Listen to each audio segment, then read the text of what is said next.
Bom, então hoje a nossa convidada que estreia essa série de entrevistas é a Gisele Colombo, e que esteve por 12 anos na diretoria da Planejar e hoje está num conglomerado financeiro trabalhando com Wealth Management, com Advisory, e é quem dá as boas-vindas à nossa série de entrevistas, que vai contar com Michael Page, Ulisses e um pessoal interessante de mercado. Então, Gisele, conta pra gente como é que foi essa sua trajetória, como é que é a vida como planejadora. Então, vamos lá. A trajetória no meio das pessoas físicas no mercado financeiro já tem aí mais de 25 anos. Ela surgiu de uma transição natural de alguém que trabalhava em bancos brasileiros, em segmentos, primeiro varejo, crédito ao consumidor e depois large corporate. E você acaba se trombando com famílias e desde 1997, trabalhando então com famílias de grande patrimônio. Eu vi crescer no Brasil, aliás, talvez eu tenha visto surgir no Brasil o mercado de gestão de patrimônio. Há 25 anos, os bancos não tinham equipes voltadas para a gestão de patrimônio, wealth planning como tem hoje, assim como não havia profissionais independentes que se contasse, que fizessem esse trabalho. Há 20 anos, quase 21 agora, um grupo de executivos de bancos e de mercado trouxe para o Brasil a certificação CFP e em 2007 eu apliquei a prova.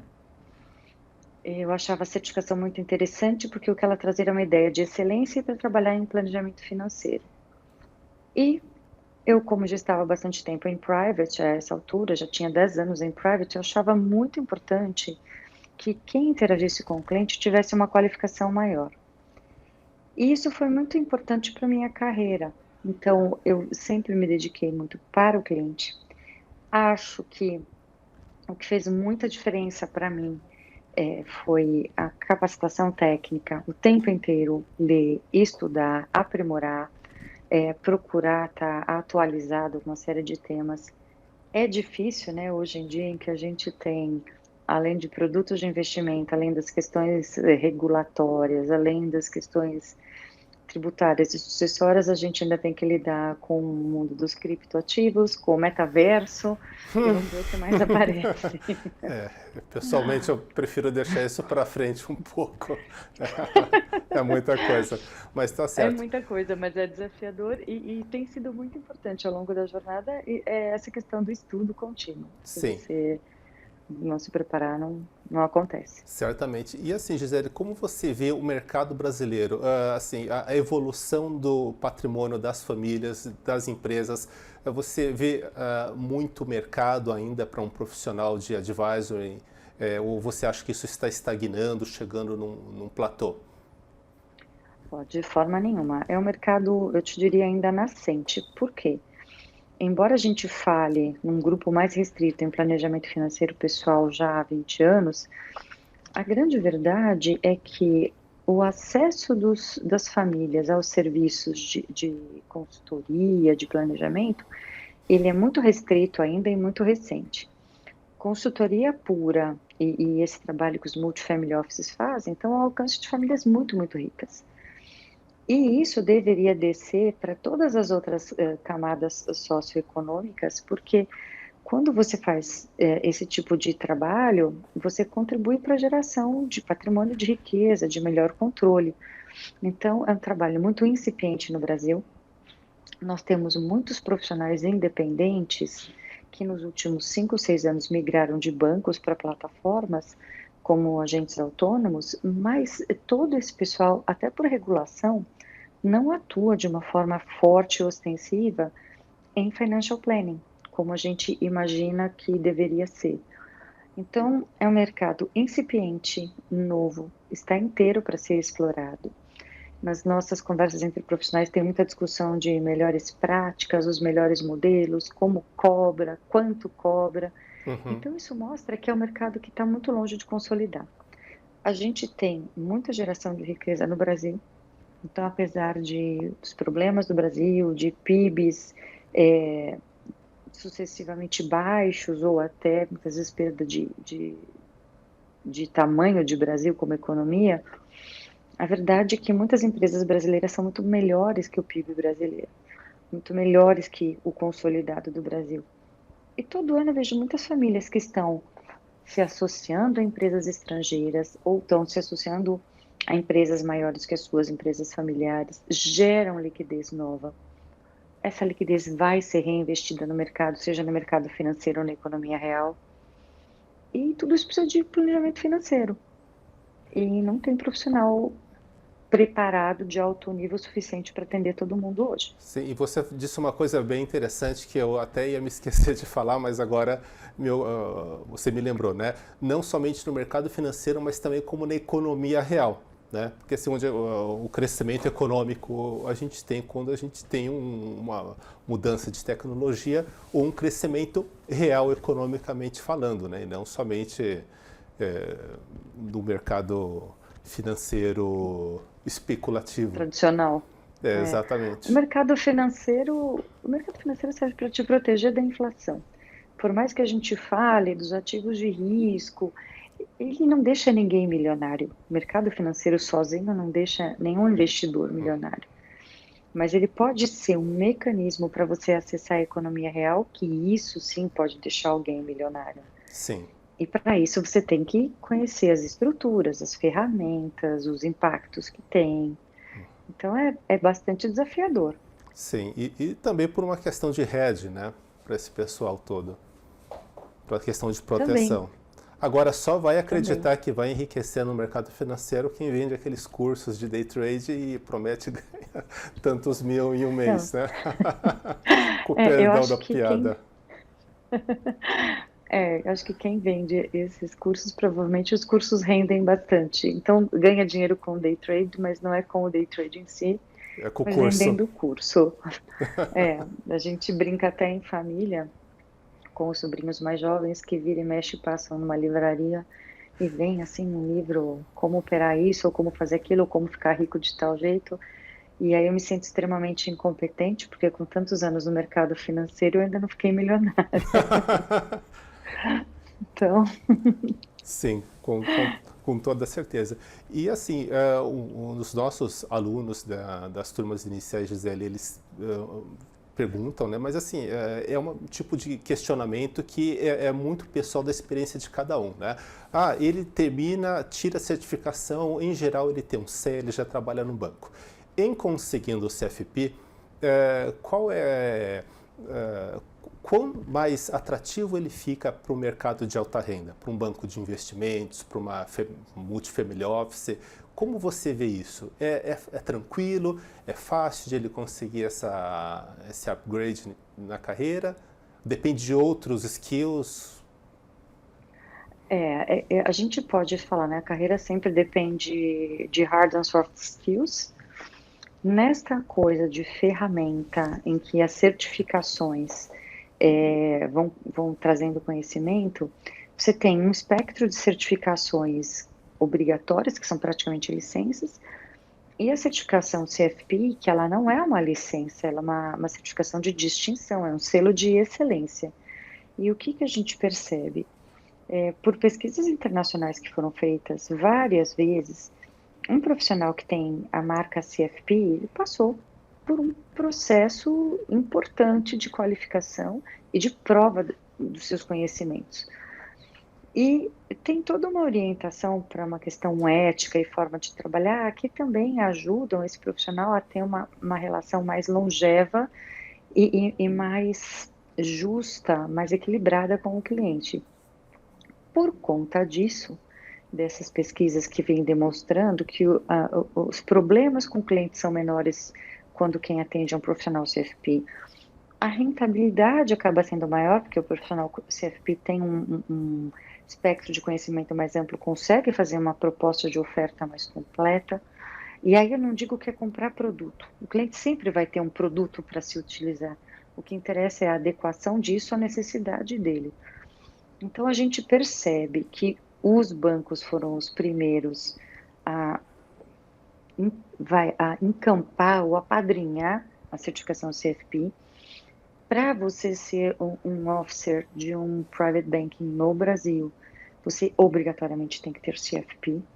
E às vezes eu escuto muita gente jovem falar, ai, que chato, eu vou tirar isso aqui da frente. E eu falo, bom, então nem tire a certificação. A certificação é para quem quer de fato alcançar um nível de excelência. E é lógico, as promoções acontecem como decorrência do trabalho. Mas é fato que quando você se prepara para ser um CFP de verdade e não só para fazer uma prova, Sim. você acaba se destacando em carreira e é promovido. E eu canso de ver isso, né? Nesses anos todos eu cansei de ver isso. Que bom. Sim, é muito mais uma questão de espírito do que por obrigação, né? Mesmo porque a pessoa que vai por obrigação e tira a certificação, provavelmente ela não vai ter uma postura profissional que vai conduzi-la a esse upgrade, né? É perfeito, é perfeito. Há muitos anos teve uma reportagem que a gente fez dentro da Planejar para uma revista que ela é exclusiva para certificados, é a CFP Magazine. E isso que você falou foi uma frase que eu disse numa entrevista lá.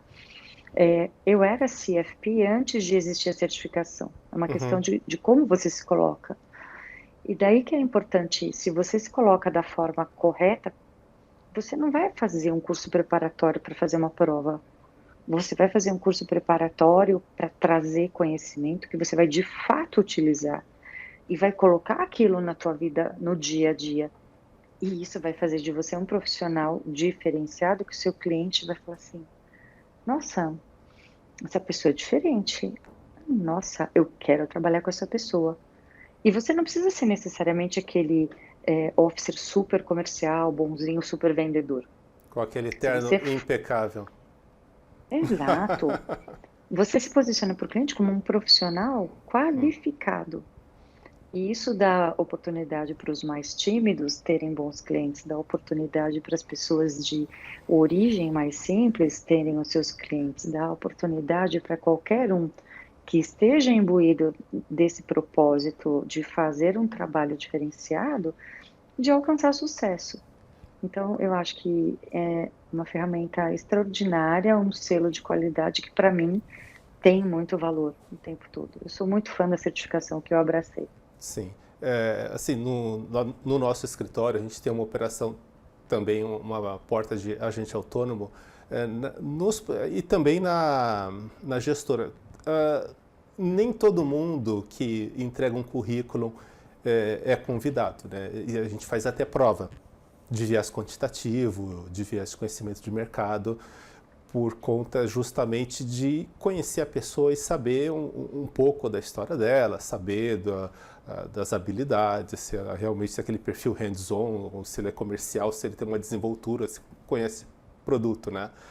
E até o nosso curso para bancos ele tem bastante esse viés, não somente ensinar a pessoa a fazer a prova, mas também fornecer esses skills que ela vai ter necessidade na sua vida profissional, né?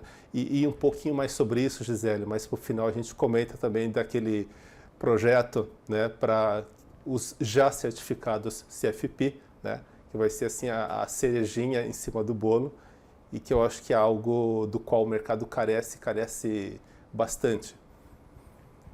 Mas antes de falar disso, e fala um pouco para nós sobre a Planejar, o que você sente desde que você entrou até quando você saiu, como evoluiu esse mercado de planejamento financeiro, a visão de planejar sua.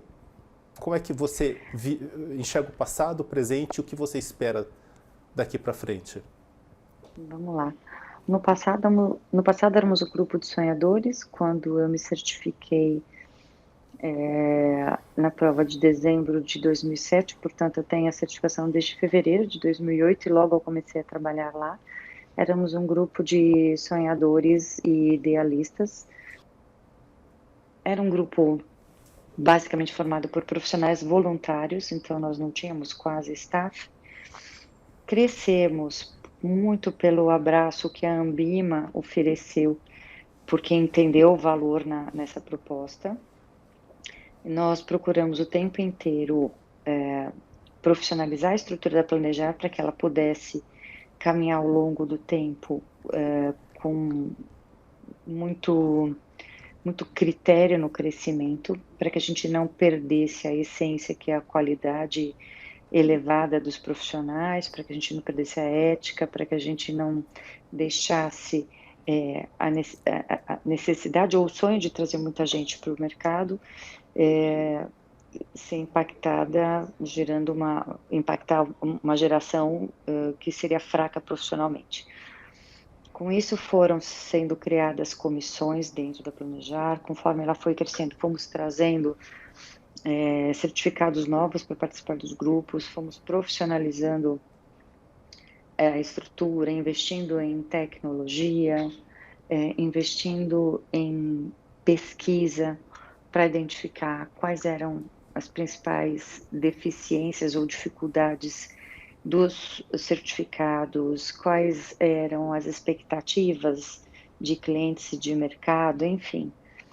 E com isso foi feito um investimento muito forte em melhorar a prova, em melhorar, ou não é aumentar a exigência do que está na prova, mas fazer com que os candidatos que chegassem a planejar efetivamente estivessem preparados para o processo todo.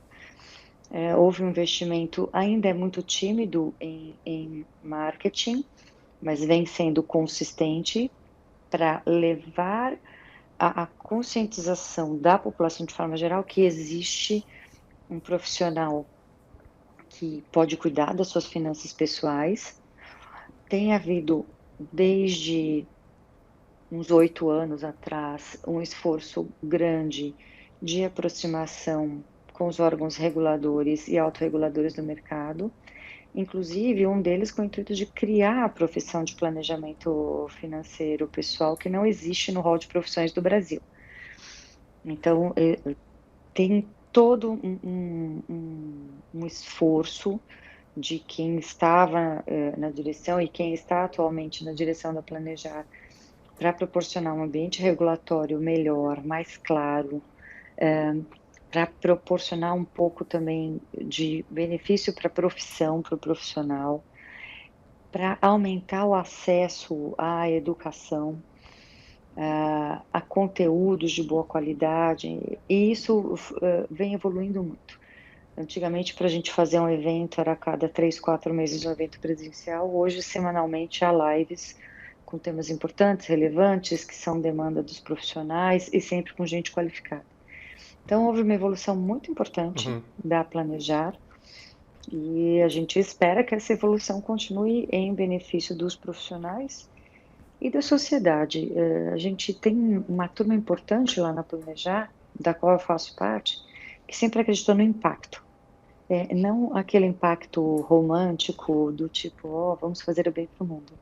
O impacto real de quando eu tiro uma família do endividamento, eu talvez esteja educando 5 ou 6 pessoas naquela família e transformando o futuro dessas 5 ou 6 pessoas em algo melhor.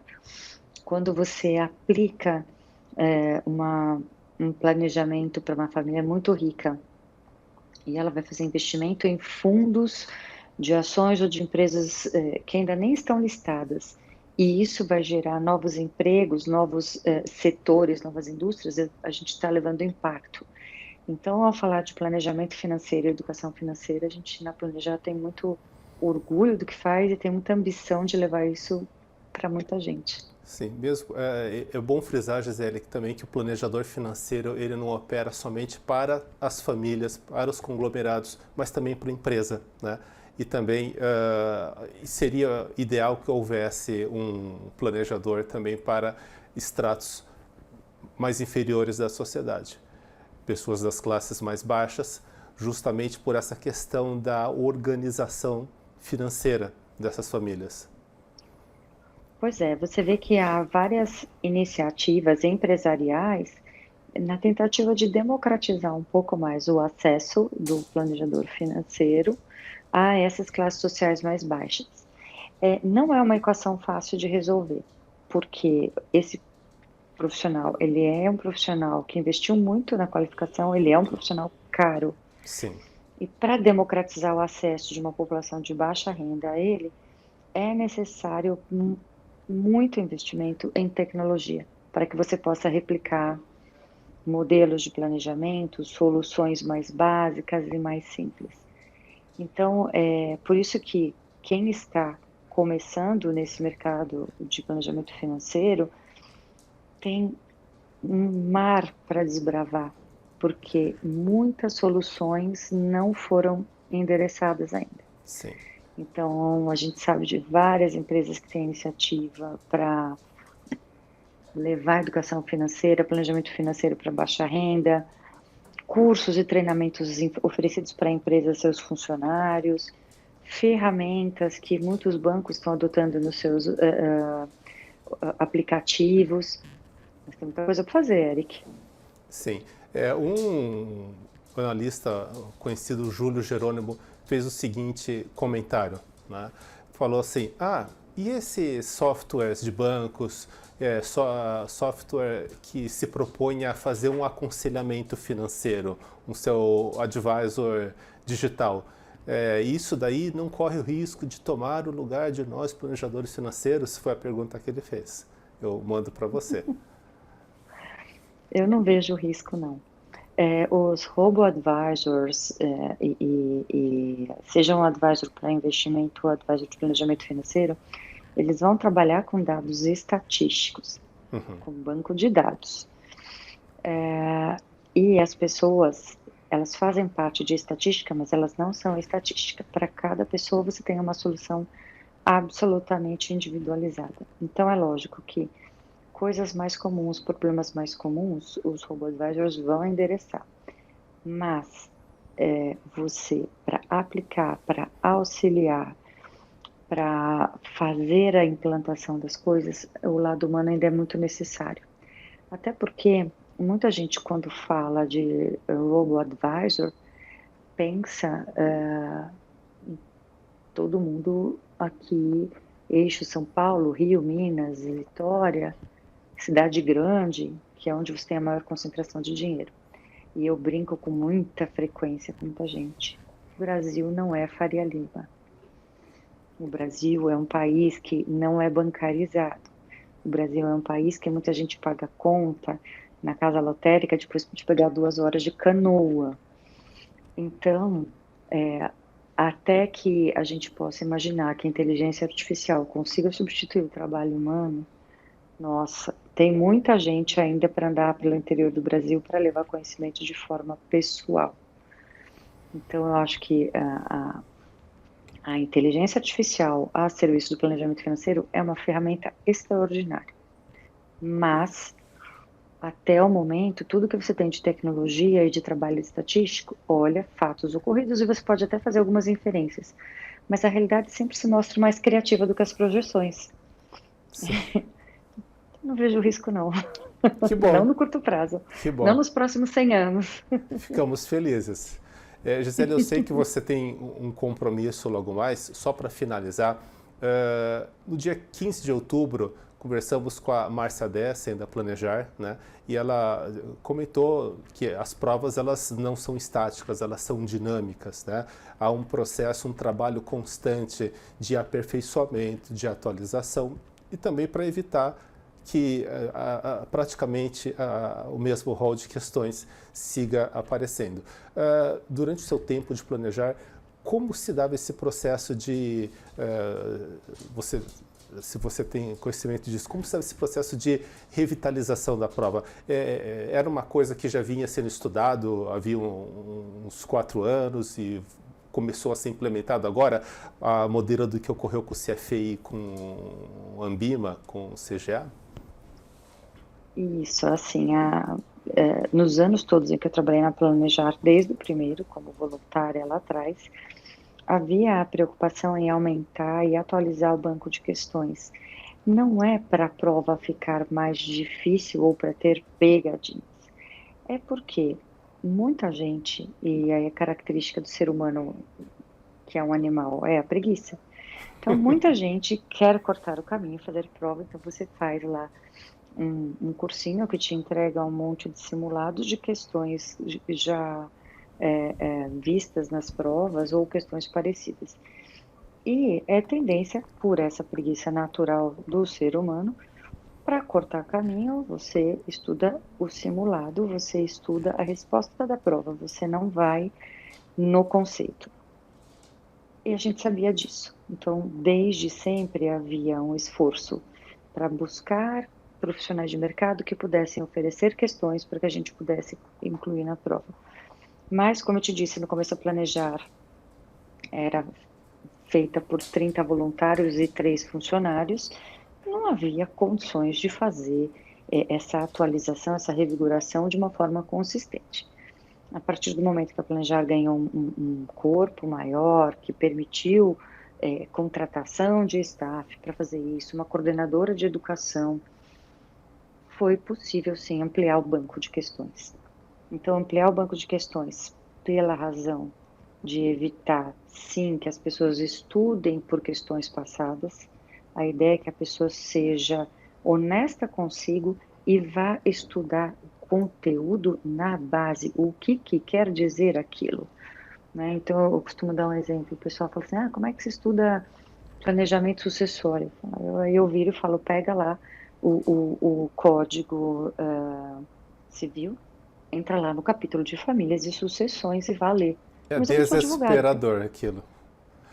Então, mas eu também não sou advogada, mas foi assim, além de conversar com meus amigos que são advogados, me apoiar muita gente, eu fui ler o Código Civil. Como é que eu aprendo sobre Previdência? Vai lá, entra na SUSEP, no Banco Central, imprime as regras e vá ler. Mas é chato. Não, não é chato, você tem que aprender.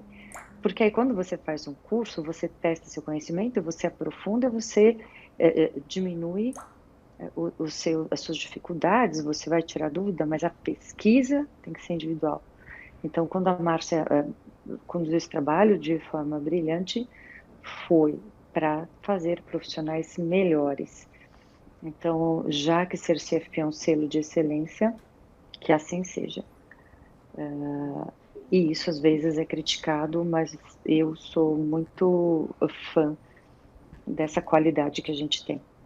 Então, Sim, eu sou defensora dessas provas mais atuais, sim, não necessariamente mais difíceis. sim. Até ela comentou que um perfil de prova seria algo que fosse mais sistêmico e não compartimentalizado. Digo, uma prova onde numa questão o candidato precisasse compreender de tributação, previdência, Isso. produtos, né? Então a gente percebe que pelos comentários dos candidatos que prestaram essas últimas provas, notadamente a de agosto, a de dezembro, que começaram a surgir questões um pouco mais trabalhosas, né, que não estavam no rol daquelas já conhecidas.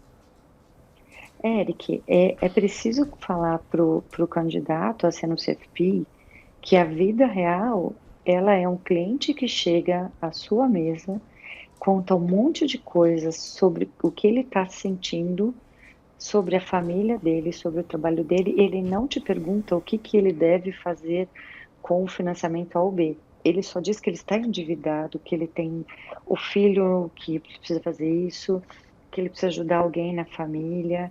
Então, todas essas questões, elas precisam ser capturadas pelo profissional. Então, a prova tem tentado reproduzir situações reais em que, numa conversa com o cliente, você sai com questões de investimento, de endividamento, de planejamento tributário, de proteção através de um seguro e da sua aposentadoria. Sim, Então, é por isso. muito legal. Então é por isso que no nosso curso vão ter os estudos de casos. Eu acho que é o melhor jeito. E até a Gisele é uma das nossas convidadas para participar de um desses estudos de caso. Bom, Gisele, não vou tomar mais o seu tempo, então, em nome dos colegas, em nome dos nossos alunos, agradecemos demais pelo seu tempo, pela gentileza e, e vamos nos falar numa próxima entrevista. Super à disposição e boa sorte para os alunos que virão a se tornar CFPs com a gente. Obrigada pela oportunidade, Eric. Tudo de bom aí. Até mais, Gisele. Até mais. Tchau, tchau.